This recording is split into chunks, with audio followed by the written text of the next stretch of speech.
Halo pemirsa, bagaimana kabar Anda hari ini? Semoga dalam keadaan sehat dan bahagia.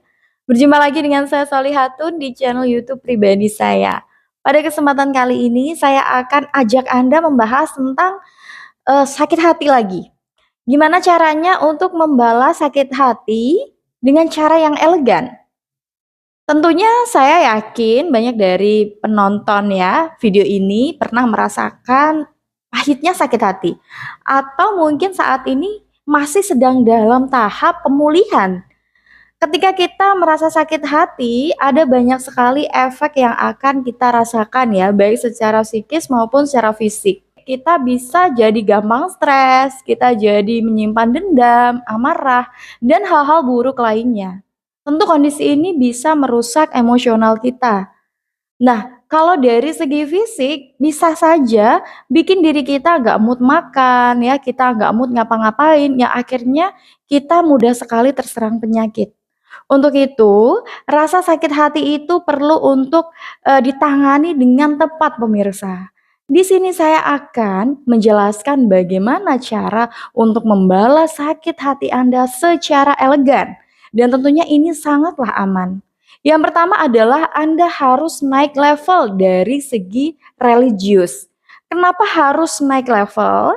Karena kebanyakan orang yang sakit hati ya, dia akan merasa gak nyaman dan biasanya muncul bisikan-bisikan yang menyuruh untuk balas dendam ke orang yang sudah menyakiti. Untuk itu harus naik level secara religius agar Anda memiliki pertahanan iman yang kuat ya. Anda bisa mengekang hawa nafsu dan amarah Anda dengan baik. Kalau nggak begitu ya pemirsa, gampang sekali Anda akan terbujuk bisikan-bisikan setan agar Anda nyakitin balik orang yang sudah bikin Anda sakit hati. Pasti akan gampang sekali diri Anda kepikiran perbuatan-perbuatan buruk orang tersebut yang justru akan jadi dendam dan juga dengki. Kemudian yang kedua adalah merawat diri sendiri.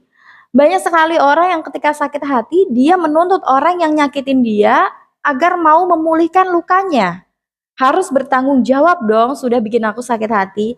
Anggapan itu sangatlah keliru ya pemirsa. Kalau Anda pengen sembuh dari rasa sakit hati Anda ya, saran saya Anda harus ada upaya secara mandiri menyembuhkan luka hati itu tanpa bergantung kepada orang yang sudah nyakitin Anda. Jadi percuma sekali kalau misalkan Anda masih mengharapkan dia datang kepada Anda, ngobatin luka Anda, ya, dan Anda akhirnya sembuh karena upaya yang orang itu lakukan. Itu adalah suatu harapan yang menurut saya malah menyakiti diri sendiri. Kita berharap orang tersebut melakukan hal yang kita inginkan padahal jelas-jelas dia sudah nyakitin kita. Untuk itu saran saya adalah sembuhkan diri Anda sendiri. Anda harus lebih merawat diri Anda sendiri. Bikin hati Anda happy, bikin diri Anda lebih baik gitu ya. Lakukan hal-hal yang bisa memperbaiki mood Anda. Ini adalah hal yang jauh lebih penting daripada hanya sekedar mengharapkan dia kembali dan menyembuhkan luka hati Anda. Kemudian yang ketiga adalah buatlah diri Anda berharga. Kondisi ini harus dijadikan sebagai titik balik kehidupan Anda. Sebelumnya Anda sudah disakiti, dikecewakan, Anda memiliki emosi amarah yang tinggi ya. Coba Anda gunakanlah energi kemarahan Anda itu untuk melakukan hal-hal yang sekiranya malah bisa bikin diri Anda lebih baik. Bikin diri Anda lebih berkualitas gitu. Kan Anda punya energi nih ya, Anda berapi-api nih ya. Lagi sakit hati berapi-api daripada menyimpan dendam gitu ya, emosi kepada orang tersebut, saran saya sih Anda pakai energi itu untuk melakukan hal-hal yang bikin Anda berharga. Anda bisa menyibukkan diri dengan pekerjaan atau Anda bisa menyibukkan diri untuk bikin diri Anda terlihat oke lah di mata orang lain. Atau Anda juga bisa menyibukkan diri dengan mengoreksi apa sih yang kurang di dalam diri Anda, apa sih yang perlu untuk diperbaiki di dalam diri Anda.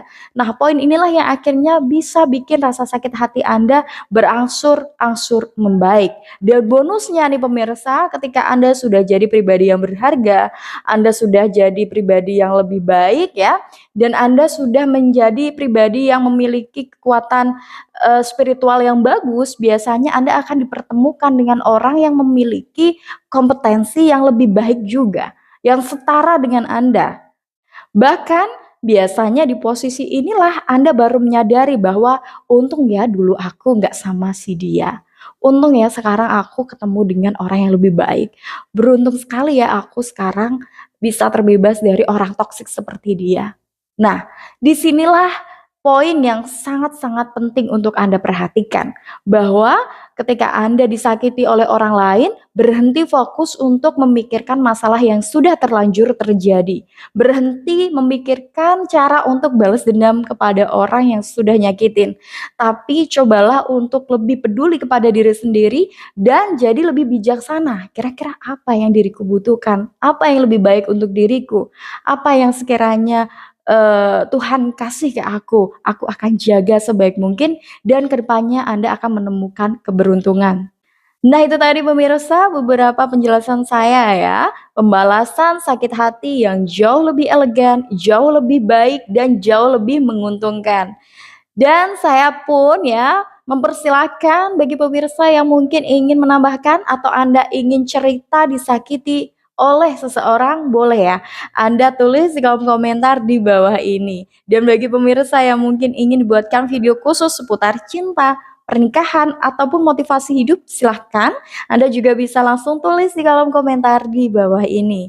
Saya tunggu Anda di video saya yang lainnya pemirsa, sampai jumpa.